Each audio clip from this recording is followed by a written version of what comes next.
স্যারের জামাটা নষ্ট করে? এই শালা ছোট লোকের বাচ্চা টুকাই দেখে ফেল পারিস না? স্যার আপনার দামি জামা প্যান্ট নোংরা করে দিল, আপনি কিছু বলবেন না? ওকে ধরে নিয়ে আয়। চল স্যারের পা ধরে ক্ষমা চাবি। স্যার আপনি? তোমাকে তো চিনতে পারলাম না, কেন এই টোকাইয়ের পায়ে হাত দিয়ে সালাম করলে বাবা? স্যার চিনতে পারছেন না আমাকে? আমি আর ইসলাম, আপনার ছাত্র। আমার তো কিছুই মনে পড়ছে না বাবা। স্যার আমার বাবা মারা যাওয়ার পর আপনিই তো আমার পড়াশোনার দায়িত্ব নিয়েছিলেন। গ্রামে যদি কোনো ছেলে মেয়ে টাকার অভাবে পড়াশোনা না করতে পারতো, আপনিই তো সাহায্যের হাত বাড়িয়ে দিতেন।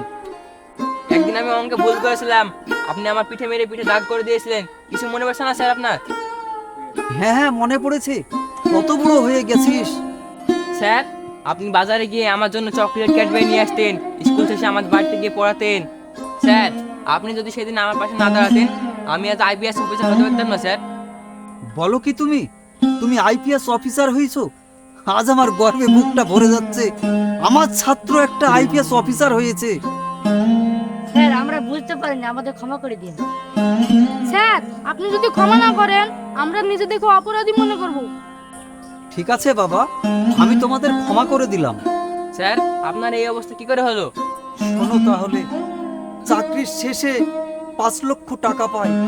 সেই 5 লক্ষ টাকা আজ জমি নেওয়ার জন্য আমার 2 ছেলে রাত দিন আমার উপর অত্যাচার করতে থাকে।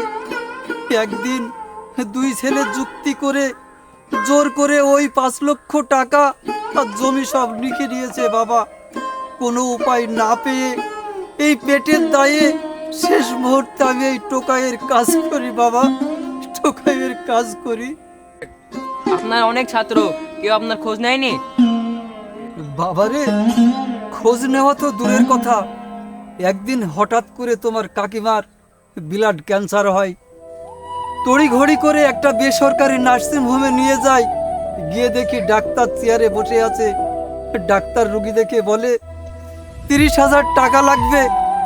আমি ডাক্তারের হাত পায়ে ধরে বললাম, ডাক্তার তুমি তো আমার ছাত্র, কিছু একটা ব্যবস্থা করো। সে আমাকে চিনতেই পারলো না বাবা, সে আমাকে চিনতেই পারলো না। কেউ চিনতে না পারলে আমি চিনতে পেরেছি। আপনাকে আমি অনেক খুঁজেছি, কোথাও পাইনি। আজ যখন পেয়েছি আর ছাড়ছি না। আজ থেকে আপনি আমার কাছে থাকবেন। আজ তুমি আমাকে যে সম্মান দিলে, তোমাকে স্যালুট দিয়ে জানাই। তোমার মতন ছাত্র যেন ঘরে ঘরে জন্মায়। স্যার আপনার মতো যদি শিক্ষক থাকতো তাহলে গরিব ছেলে মেয়েরা পড়াশোনা থেকে পিছিয়ে যেত না। স্যার আমি আপনাকে স্যালুট দিয়ে জানাই, আপনার মতন শিক্ষক যেন ঘরে ঘরে জন্মায়। চলেন স্যার। হ্যাঁ চলেন স্যার।